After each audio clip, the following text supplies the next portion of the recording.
561 vote से हारे थे। कांग्रेस ने तो संविधान निर्माता एक दलित नेता को पहले चुनाव में निपटाने का काम कर दिया और 21 अप्रैल 1952 को डॉक्टर अंबेडकर ने 18 पेज की याचिका दायर की। आप कल्पना कीजिए, जिन्होंने संविधान बनाया था, एक कांग्रेस और एक परिवार ने उसी संविधान निर्माता को चुनावों में धांधली करके हरा दिया। ये चुनावी भ्रष्टाचार का पहला उदाहरण। आगे बहुत सारे उदाहरण हैं। मैं चाहूंगा कि एक स्लाइड शो करके आपको, अगर इससे प्रेजेंटेशन देके अगर आप अनुमति देंगे तो मैं आपको बताना चाहूंगा।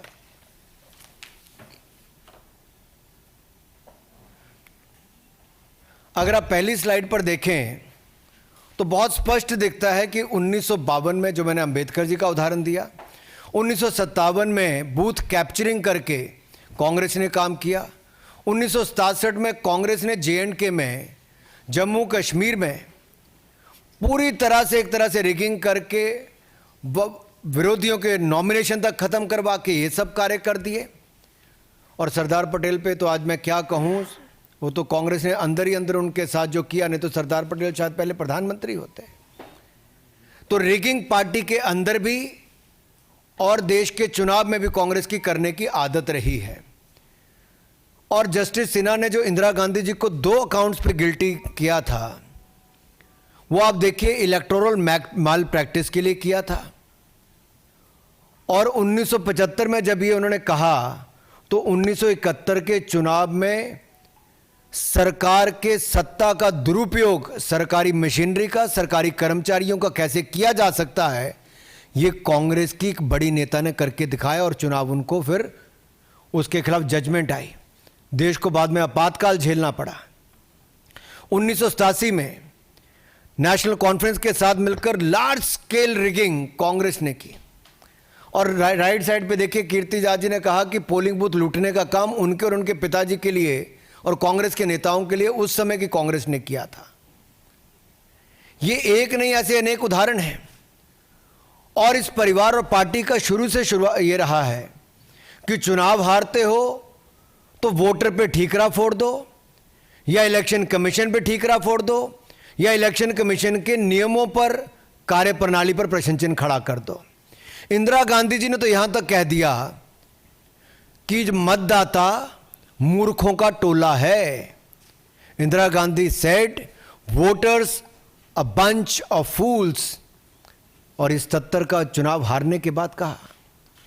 1999 में जब राजीव गांधी जी हारे तो उन्होंने बैलेट पेपर पर ठीकरा फोड़ दिया।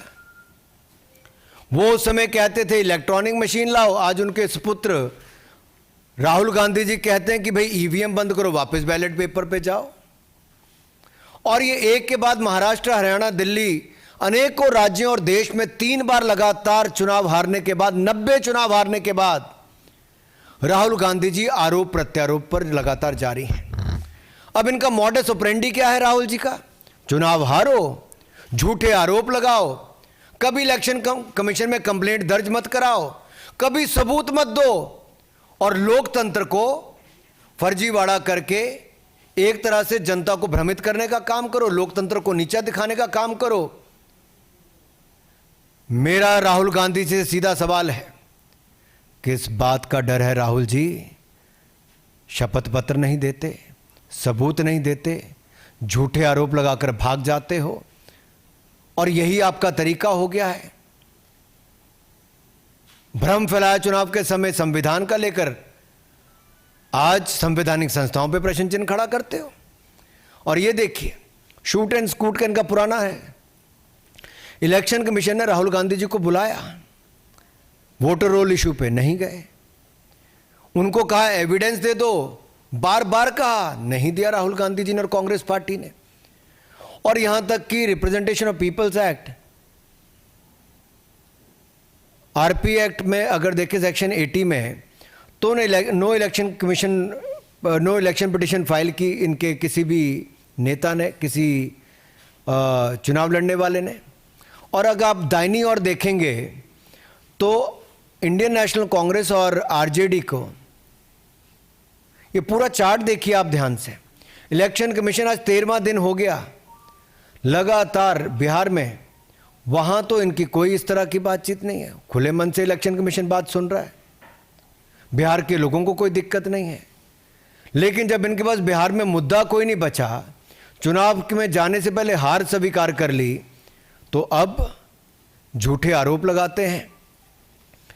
अब राहुल गांधी जी का झूठ न्यू वोटर एडिशन पर देखिए साफ दिखता है। महाराष्ट्र का मैं आपको उदाहरण देना चाहता हूं। उन्होंने आरोप लगाया था कि वोटर एडिशन बहुत होगी। मैं आपको आंकड़े दे रहा हूं। 2004 में 4.7% वोट की वृद्धि हुई, यूपीए की सरकार थी। 2009 में वृद्धि हुई 4.1% की, फिर यूपीए की सरकार बनी। अब उस समय महाराष्ट्र में किसकी सरकार थी? इन्हीं की थी भाई।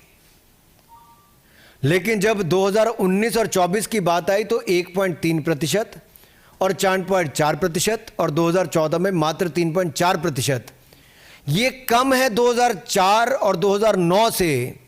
तो मैं राहुल गांधी जी से पूछना चाहता हूं और विपक्ष से पूछना चाहता हूं, क्या आपने उस समय वोट चोरी की थी, वोट फर्जीवाड़ा किया था? चुनाव आपने वैसे जीता था। आप देश के मतदाता को नीचा दिखाने का कांग्रेस पार्टी काम कर रही है। अपमान कर रहे हो आप देश के मतदाताओं का। और अगर आपको इस स्लाइड से अगला देखिए, उन्होंने दूसरा आरोप लगाया था कि 5 बजे के बाद कहते बहुत वोट बढ़ गए, जो 5 बजे से पहले कम पड़े थे। यह स्लाइड आपके सामने है। 5 बजे से पहले 58 लाख वोट 1 घंटे में पड़े, प्रति घंटा 58 लाख वोट पड़े, और 5 बजे के बाद 32.5 लाख वोट प्रति घंटा पड़े। तो स्पष्ट है कि राहुल गांधी जी के आंकड़े भी झूठे हैं और वो भी झूठे हैं। झूठ बोलो और भाग जाओ, आरोप लगाओ भाग जाओ, सबूत मत दो, केवल आरोप लगाओ, भ्रम फैलाओ। और कांग्रेस पार्टी ने जो फॉर्म 17C है, उनके सभी एजेंट ने साइन किया, कोई डिस्प्यूट नहीं हुआ। अगर उनके पोलिंग एजेंट कोई आरोप नहीं लगाते तो आप क्यों कैसे कह सकते हो? कोई इलेक्शन पिटीशन आज तक फाइल नहीं की कांग्रेस के किसी नेता ने, तो आज इस तरह के झूठे आरोप क्यों लगते हैं? और कांग्रेस में आंतरिक लोकतंत्र खत्म हो चुका है। के.एन. राजन्ना ने, कांग्रेस के वरिष्ठ नेता, जब अपनी पार्टी पर सवाल खड़ा किया कि भाई हमारी सरकार थी 2024 में कर्नाटक में कांग्रेस की, जब ये वोटर लिस्ट बनी, तब आप आंखें मूंद करके बैठे थे, हाथ पे हाथ धर के बैठे थे, तब क्यों नहीं बोले? तब तो मुंह में दही जम गया था, होंठ सिल गए थे। जब उन्होंने बात कही तो उनको नोटिस नहीं दिया। फिर एक बार दलित नेता के ऊपर गाज गिरी। कांग्रेस ने उनको नोटिस तो छोड़ी, उनको बर्खास्त करने का सीधा आदेश राहुल गांधी जी ने दिया। कांग्रेस में आंतरिक लोकतंत्र खत्म हो चुका है। और देखिए इसमें भी आंकड़े, आप दाहिनी तरफ देखिए, धुले सीट पे मैं बता रहा हूं आपको स्पष्ट दिख रहा है कि कैसे माइनॉरिटी डोमिनेटेड मालेगांव में, मालेगांव सेंट्रल में 1,94,000 वोट जो एक विधानसभा में पड़े, उसने एक तरफा कर दिया, जबकि बाकी 4 विधानसभाओं में 1,90,000 की हमारी लीड थी। तो ऐसा तो कई है। और ये सब तब हो रहा है जब राहुल गांधी जी को और विपक्षी दलों को अपने घुसपैठिए वोट बैंक पर नजर है, उनको बचाना चाहते हैं। ये तुष्टीकरण की राजनीति, ये बार बार कांग्रेस की और विपक्षी दलों की तुष्टीकरण की राजनीति आती है। ये एक वर्ग को देखकर अपना वोट बैंक साधते हैं और उसके लिए किसी भी हद तक भय भ्रम फैलाने का काम करते हैं, झूठे आरोप लगाने का काम करते हैं, और एक घुसपैठ करने वाले को संरक्षण देने का लगातार काम पीढ़ी दर पीढ़ी और दशक दर दशक ये कांग्रेस ने करने का काम किया है। और जब SIR लाए कि ये जो फर्जी वोट अगर बनते हैं तो उसकी सफाई हो, सच्चे भारतीयों को, पक्के नागरिकों को वोट का अधिकार उनका ना छिने, लेकिन जो घुसपैठिए हैं, जो फर्जी वोट बना है, उनके वोट को खत्म किया जाए, तो उसका विरोध कांग्रेस पार्टी करती है। आखिरकार हिंदुस्तान के लोगों के वोट को नीचा क्यों दिखाना चाहती है कांग्रेस और विपक्षी दल? ये घुसपैठियों के वोट बैंक पर राजनीति क्यों करना चाहते हैं विपक्षी दल? क्या हिंदुस्तान के मतदाताओं ने बार बार कांग्रेस को नकारा तो अब केवल अपने घुसपैठिए वोट बैंक तक ही सीमित होना चाहती है कांग्रेस? और ये टाइम्स ऑफ इंडिया की, इकोनॉमिक टाइम्स की हेडलाइंस मैंने आपको दिखाई है।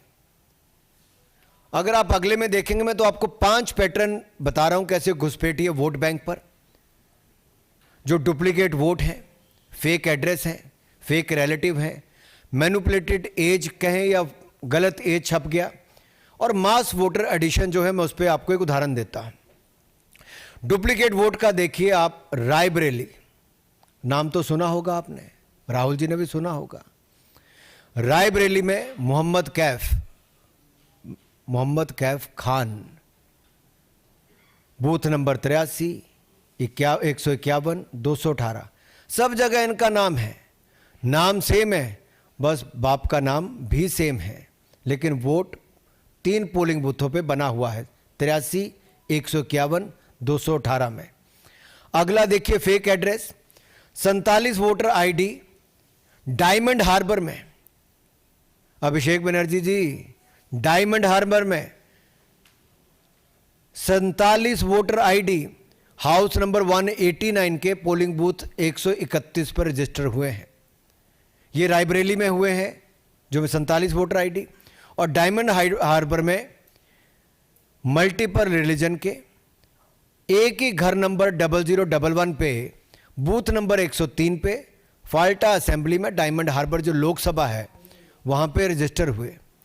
और नाम भी अगर आप पढ़ेंगे तो अगर रायबरेली के पढ़ूं तो मोहम्मद इस्लाम है, मोहम्मद इरफान है, मोहम्मद कासिम है, फिर साफिया मोहम्मद कासिम है, फ़करून निहा है, मोहम्मद कबीर है, श्रीमती फरीदा बानो है, शकील अंसारी है, मोहम्मद अयूब है, सबनम है। ये सारे नाम रायबरेली के हैं। राहुल जी को कभी ये नाम नहीं दिखे, सोनिया जी को कभी ये नाम नहीं दिखे कि 47 वोटर आईडी एक ही घर पे कैसे आए? राहुल जी, आप तो कई सालों से वहां पे वोट मांग रहे हो। अगले पे देखिए, फेक रिलेटिव की आप बात करते हैं। खुर्शीद आलम एक ही रहता है लेकिन इनका बाप बार बार बदल जाता है। खुर्शीद आलम वहीं रहते, बाप बदल जाता है भाई वोटर लिस्ट में। अगर आप देखिए कहां पे, डायमंड हार्बर में। अभिषेक जी जाइए, कभी मिलके तो आइए और पता कीजिए क्या खुर्शीद आलम के पिताजी एक ही हैं कि अलग अलग बदल गए हैं, और इनका नाम कैसे बार बार बदल गया है।